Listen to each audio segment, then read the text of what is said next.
Hey, what's up, everybody? Thanks for joining me here again this week on New Covenant Church TV. I hope you're having a blessed week. I pray that you are. And I did have something that I wanted to share with you guys this week.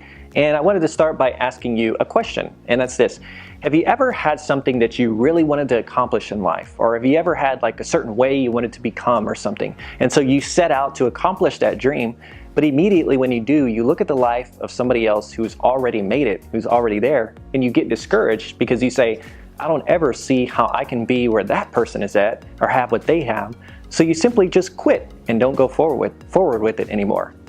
Well, my friends, if that's you, let me tell you, I believe that you are not alone, because I honestly believe that one of the biggest problems that people like in our country are facing is that we often look at other people and compare ourselves to others. We compare ourselves to people and say, that person has what I want, and I don't ever see how I'm going to have what they have or become what they are. And so we get discouraged. We're full of discouragement, and we're full of, just negative thoughts because we don't ever see how we can be where they're at. And my friends, that's a big problem. But again, I don't believe that you're alone, because if you feel like you are, let me give you a story. When we started New Covenant Church, we weren't meeting in a building that we're in now. We started meeting in the co-pastor's grandmother's kitchen with a whopping 4 people.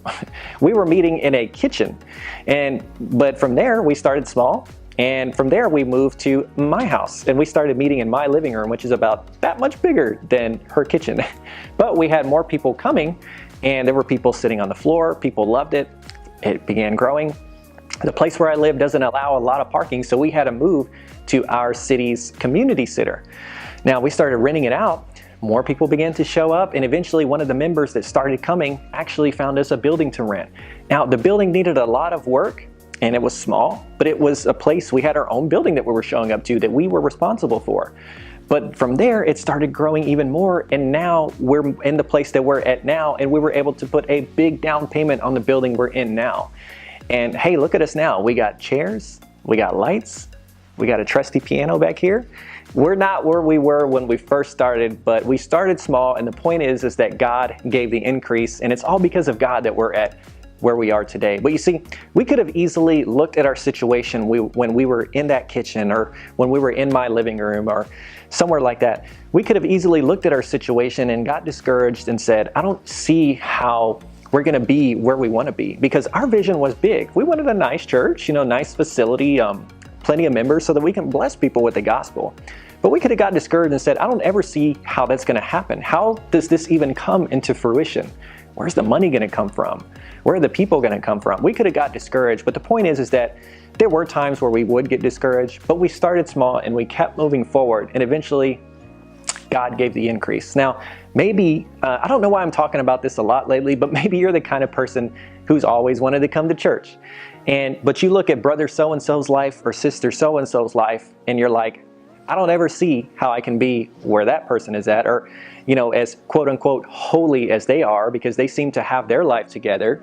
I don't ever see how I can be where they're at. And so you just get discouraged, and you just simply don't come. You just don't show up. You don't even attempt it, because you don't see how God can take your life and change it, because you feel like maybe you're such a mess. But the point is this, you got to start small. There's too many people that they want to set out and do something, and they want to become something, but they feel like I have to have everything in order right now, and I have to be big right now in order to make an impact.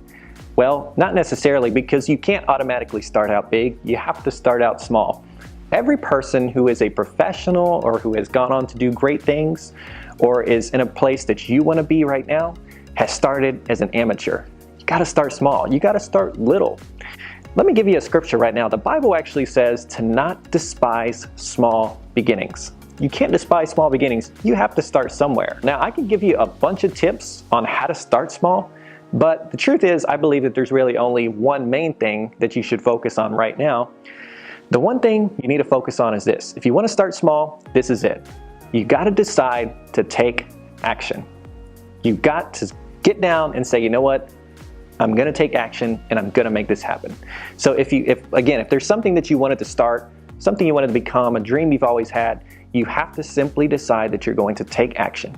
Now, when you decide to take action, start small. Whatever it might be, start small. So, my friends, if that blessed you, I actually prefer an open discussion where people can ask questions and discuss things. So if that blessed you, I want you to leave a comment in this video and of course share it, because I want people to know that there's some encouraging things going on here at New Covenant Church. So please share this video, and you know what? I'm going to see you guys next week right here on New Covenant Church.